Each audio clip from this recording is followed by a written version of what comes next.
आज हम बना रहे हैं बिहारी स्टाइल सत्तू के लिट्टी, स्मोकी फ्लेवर वाले, वो भी गैस के चूल्हे पे, जो बहुत ही सॉफ्ट बनकर तैयार होता है। और इसके साथ ही हम बनाएंगे आलू टमाटर और बैगन के स्मोकी फ्लेवर वाले भरता, जो बहुत ही टेस्टी लगता है खाने में। और लिट्टी जो बनेगा वो बहुत ही सॉफ्ट रहेगा। तो चलिए इसे बनाते हैं।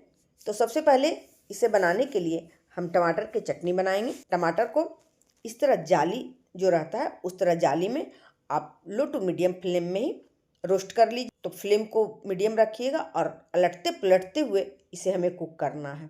तो यहाँ आप देख सकते हैं ये जो टमाटर है वो मेरा पककर तैयार हो गया है।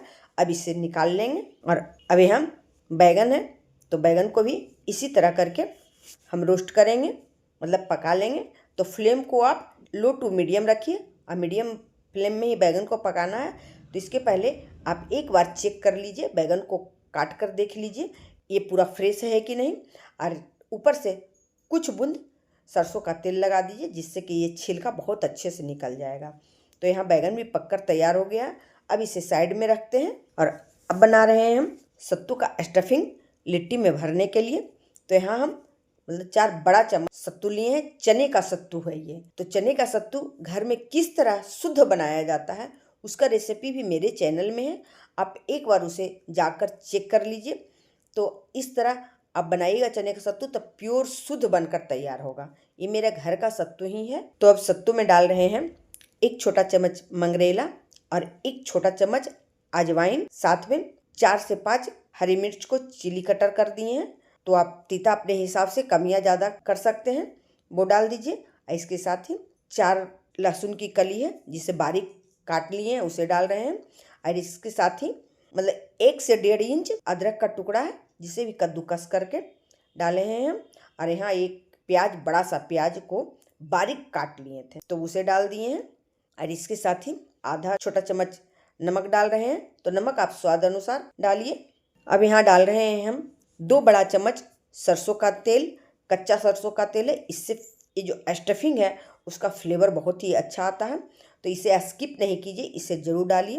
और साथ में बारीक कटा हुआ धनिया पत्ता डाल रहे हैं, तो खूब सारा धनिया पत्ता डालिए। और इसके साथ ही नींबू का रस डाल रहे हैं। नींबू का रस से खट्टापन आ जाएगा, उसे ज़रूर डालिए। उसके बाद थोड़ा सा मतलब आधा छोटा चम्मच गोलकी पाउडर डाले हैं और डालकर सबसे पहले इसे अच्छे से मिक्स कर दीजिए। मतलब प्याज जो डाले हैं उसे बहुत अच्छे से हाथों से मसल कर मिक्स करना है हमें। तो जिससे कि जो भी पानी रहेगा प्याज में वो मिक्स हो जाएगा सत्तू में। यदि पानी का ज़रूरत पड़े तो ज़्यादा नहीं, बस 1 से 2 चम्मच पानी डालना है हमें। तो देख सकते हैं आप किस तरह एकदम सूखा हुआ स्टफिंग बनकर तैयार है। तो जो सत्तू का लिट्टी बनता है उसका स्टफिंग इसी तरह सूखा रहना चाहिए। और इस स्टेज में आप सत्तू के स्टफिंग को टेस्ट करके देख लीजिए कि आपका तीता खट्टा सब परफेक्ट है या नहीं। तो अब इसे साइड में रखते हैं और आटा गूंथ कर तैयार करते हैं। यहाँ हम 1.5 कप गेहूं का आटा ले रहे हैं, जिससे आप रोटी बनाते हैं वही आटा लीजिए। अब इसमें डाल रहे हैं 1 छोटा चम्मच अजवाइन और 1 छोटा चम्मच मंगरेला। तो अजवाइन को हाथों से क्रश करके डालिए तो बहुत अच्छा फ्लेवर आ जाता है। आधा छोटा चम्मच गोलकी पाउडर, आधा छोटा चम्मच नमक डाल रहे हैं। तो नमक आप स्वाद अनुसार डालिए। और इसके साथ ही यहाँ बस 2 पिंच खाने वाला सोडा जो रहता है उसे डाल दीजिए। तो बहुत ही अच्छा लिट्टी मतलब जिसमें बनाइएगा तो एकदम फूला फूला तैयार होगा। अब इसमें मोइन के लिए यहाँ हम घी डाल रहे हैं, शुद्ध घी ही डाल रहे हैं। शुद्ध घी का स्वाद बहुत ही अच्छा आ जाता है। यदि आपके पास अवेलेबल हो तो घी का ही मोइन दीजिए। तो 2 बड़ा चम्मच लगभग मोइन डाल दीजिए। और मोइन डालने के बाद सबसे पहले इसे अच्छे से मिक्स कर लीजिए। आटा में मोइन पूरे अच्छे तरह से मिल जाए इस तरह करके मिक्स कीजिए। और उसके बाद इसमें थोड़ा थोड़ा सा पानी डालकर इसका डो बनाकर तैयार करेंगे।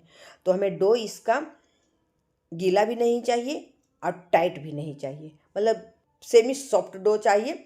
तो देख सकते हैं आप यहाँ डो मेरा बनकर तैयार हो गया। ये कड़ा डो ही है, थोड़ा कड़ा है तो कड़ा का ही मतलब अच्छा बनता है लिट्टी। तो इसी तरह करके आटा गूंथ कर तैयार कर लीजिए। अब इसे साइड में रख देते हैं। जब तक आटा सेट हो रहा है, जब तक चलिए चोखा बनाने के लिए हम यहाँ टमाटर भी छील लिए हैं और बैगन भी छील लिए हैं और यहाँ बॉयल आलू लिए हैं। तो सबसे पहले यहाँ आप डाल दीजिए आलू, तो हाथों से ही क्रश करके डाल दीजिए और ज़रूरत हो तो आप मैशर से मैश कर लीजिए। और इसमें ही अब डाल देंगे टमाटर और इसके साथ ही डाल देंगे बैगन को और डालकर पहले अच्छे से इसे मैश कर लेना है हमें। चाहे तो मैशर से कीजिए, चाहे हाथ से कीजिए, जिस तरह आपको सुविधा हो उस तरह करके अच्छे से पहले मिक्स कर लीजिए। तो यहाँ ये मिक्स होकर तैयार हो गया है। अब इसमें डालेंगे आधा छोटा चम्मच नमक, तो नमक आप स्वाद अनुसार डालिए। और 3 से 4 हरी मिर्च को भी चिली कटर कर लिए हैं और साथ में डाल रहे हैं 4 से 5 लहसुन बारीक कटा हुआ। तो कच्चा लहसुन का स्वाद बहुत ही अच्छा आता है, वो डाल दीजिए। और इसके साथ अब यहाँ डालेंगे हम बारीक कटा हुआ धनिया पत्ता और साथ में लगभग 2 से 3 चम्मच फिर से सरसों का तेल इसमें डालेंगे। तो कच्चा सरसों का तेल डालना है, इसका फ्लेवर ही बहुत अच्छा आता है। तो इस तरह डालकर एक बार इसे आप मिक्स कर लीजिए। तो यहाँ मेरा चटपटा सा जो आलू का चोखा है वो बनकर तैयार हो गया है। और अब आटा का डो भी सेट हो गया है, तो एक बार इसे और मसल कर अच्छे से चिकना कर लेंगे। तो देखिए बहुत अच्छा चिकना हो गया है। अब जितना बड़ा आपको साइज में बनाना हो लिट्टी, उस तरह लोई काट लीजिए। तो सबसे पहले एक लोई लीजिए और उसे हथेली से ही दबाते हुए चिकना कर लीजिए और उसके बाद इससे बीच में दबाकर कटोरी का शेप दे देंगे। देखिए कुछ इस तरह करके कटोरी का शेप दे दीजिए। और अब इसमें स्टफिंग भरेंगे। तो स्टफिंग भरने में ध्यान देना है कि स्टफिंग हमें लगभग 2 बड़ा चम्मच स्टफिंग भरना है। तो दबा दबा कर आप स्टफिंग भरिए। तो इस तरह का जो लिट्टी रहता है उसमें स्टफिंग बहुत ज़्यादा भरा हुआ रहता है, तो बहुत ही टेस्टी लगता है। तो हाथों से दबा दबा कर भरिएगा तो बहुत अच्छे आराम से ही भर कर तैयार कर लीजिएगा। उसके बाद चारों तरफ से उठाते हुए इसे सील कर लेंगे और जो एक्स्ट्रा बचा हुआ है उसे साइड में रख दीजिए। अगला बार जब इसका भरिएगा उसमें इसे मिक्स कर दीजिए। तो देखिए ये मेरा बन गया है और ऊपर से थोड़ा सा इसे दबाकर फ्लैट कर लेंगे, मतलब हल्का सा चपटा करके। आज हम इसका शेप दे रहे हैं। ये कितना सुंदर बनकर तैयार हो रहा है मेरा लिट्टी। इस तरह करके सारे लिट्टी को हम भरकर तैयार कर लिए हैं। देखिए कुछ इस तरह करके। अब चलिए इसे सेकते हैं। तो यहाँ हम इसे सेकने के लिए इस तरह का जाली जो रहता है जिस पर रोटी फुलाया जाता है, उसी जाली पर आज हम रोस्ट करेंगे। तो इस तरह आप सेकिएगा ना तो पूरा स्मोकी फ्लेवर आएगा, मतलब लगेगा कि आप कोयला पे सेक कर लिट्टी खा रहे हैं। तो फ्लेम को ध्यान देना है कि बिल्कुल ही लो कर देना है और लो फ्लेम में ही इसे उलटते पलटते हुए हमें सेक कर तैयार करना है। देखिए कितना अच्छा ये बन रहा है। टाइम थोड़ा सा लगता है ज़्यादा, लेकिन इसका रिजल्ट बहुत ही अच्छा आता है। मतलब जब खाइएगा आप तो आपको लगेगा कि हम कोयला पर पका हुआ लिट्टी खा रहे हैं। तो उलटते पलटते हुए सेकिए आप, साइड में भी थोड़ा सा खड़ा कर करके सेक लीजिए। बहुत अच्छे से आराम से ये पक जाता है। ध्यान देना है कि फ्लेम को बिल्कुल ही लो रखना है। हाई फ्लेम यदि कर दीजिएगा तो ऊपर से तो पक जाएगा लेकिन नीचे से ये कच्चा रह जाएगा। और यदि आपके पास 2 जाली हो तो आप दोनों तरफ गैस पे पका सकते हैं, तो काम बहुत आसान हो जाता है। हम लोग तो दोनों तरफ पका लेते हैं तो बहुत जल्दी पक कर तैयार हो जाता है। ध्यान दीजिएगा कि अपना दोनों तरफ आप पलटते रहिए। तो यहाँ आप देख सकते हैं कितना अच्छा लिट्टी बनकर तैयार हो रहा है। तो देखिए पूरा पक कर तैयार हो गया है। अब इसे निकाल लेंगे और दूसरे बैच का भी इसी तरह करके सेक कर तैयार करेंगे। इस तरह आप लिट्टी बनाइएगा ना तो बहुत ही आराम लगेगा बनाने में और बहुत ही जल्दी बन जाता है।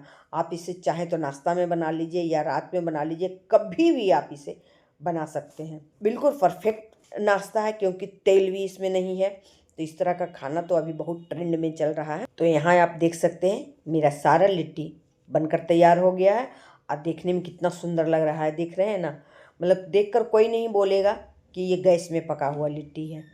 बहुत ही टेस्टी लगता है और बहुत ही अच्छा लगता है। अब थोड़ा सा इसमें और फ्लेवर बढ़ाने के लिए इसे करेंगे क्या कि बीच से इसे थोड़ा सा तोड़ लीजिए और तोड़ने के बाद घी में इसे डुबा देंगे। जो बिहार में परोसा जाता है लिट्टी, इसी तरह से परोसा जाता है। बहुत ही टेस्टी ये लगता है खाने में भी। तो सारे लिट्टी को आप घी में डुबा दीजिए। और यदि आपको घी का स्वाद अच्छा नहीं लगता है, चाहे नहीं खाना चाहते हैं घी, बहुत का प्रॉब्लम होता है कि घी नहीं खाता है, तो आप बिना घी में डाले हुए भी खा सकते हैं।